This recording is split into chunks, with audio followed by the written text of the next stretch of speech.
You ever have those mornings where the shop smells like a mix of ozone and fresh cut walnut? It's better than any candle those fancy boutiques try to sell you. Though we're actually talking about candles today, so I guess I shouldn't knock the competition too hard. Oh, so we're transitioning from master craftsman to fragrance influencer now? Is that the new TigerDen brand? Because I'm not sure the world is ready for a sawdust-scented three-wick candle. Well, if it pays for my lumber habit, I'll glue a wick to a block of pine and call it ARP's Morning Mist. But seriously, today's a big one. We're looking at how the world of making is shifting.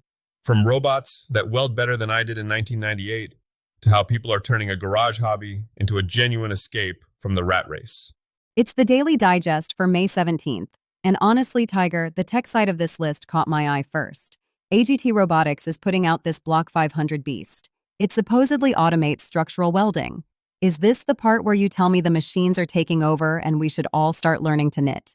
Not even close. See, Lexicon's Prospect Steel division is using that thing for trusses. Big, repetitive, soul-crushing structural stuff. If you've ever had to run a 10-foot bead on a massive I-beam in a hot factory, you know it's less art and more endurance test. The Block 500 isn't firing the welder. It's letting the welder be the conductor of a high-tech orchestra. So the human does the thinking, the robot does the sweating? Exactly. It's moving the heavy lifting to the silicon brains so the human can focus on the fit up and the quality control. And for the guys who aren't at that industrial scale, the mobile guys, Forney dropped the X series. I saw a guy at a job site last week with one of those portable plasma cutters. He was cutting through plate steel like it was a warm stick of butter, right in the back of a Ford F-150. No massive generator, no drama, just clean surgical cuts. It's impressive, but you know what's more impressive to me? The fact that people are actually fighting for the trades in DC. The ASA and PHCC leadership were on Capitol Hill pushing for Pell Grant eligibility for short-term tech programs. It's about time. For 20 years, we told every kid that if they didn't get a 4-year degree in something they hated, they'd failed at life. Meanwhile, the guys who know how to keep an HVAC system running in a heat wave are basically wizards.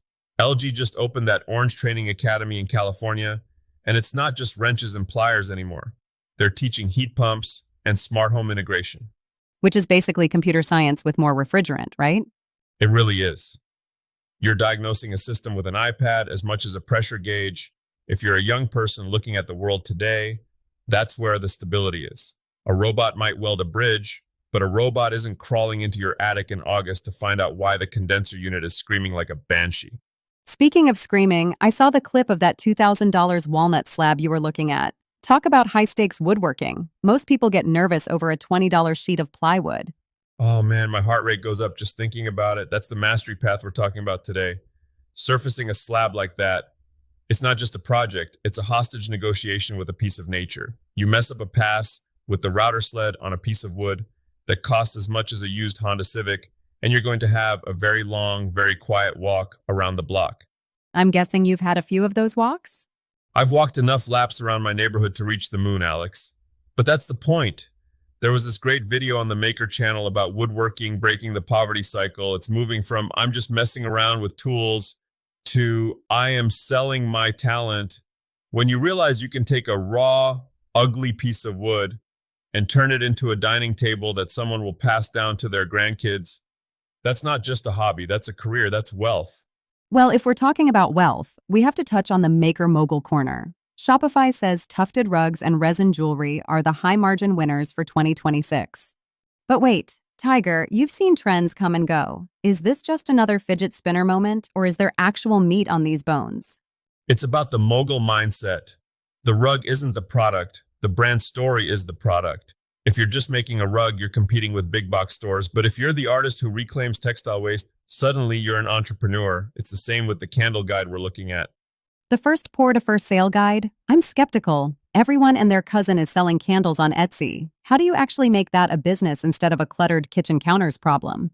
By not trading hours for dollars, as the guide says, you have to master the pricing. Most makers forget to charge for their own time. They calculate the wax, the wick, the jar, and they forget that their hands and their brain cost money too. If you're not pricing for a profit that allows you to buy better equipment, you're just giving yourself a very low-paying job. That's a cold truth, but I think it's one people need to hear.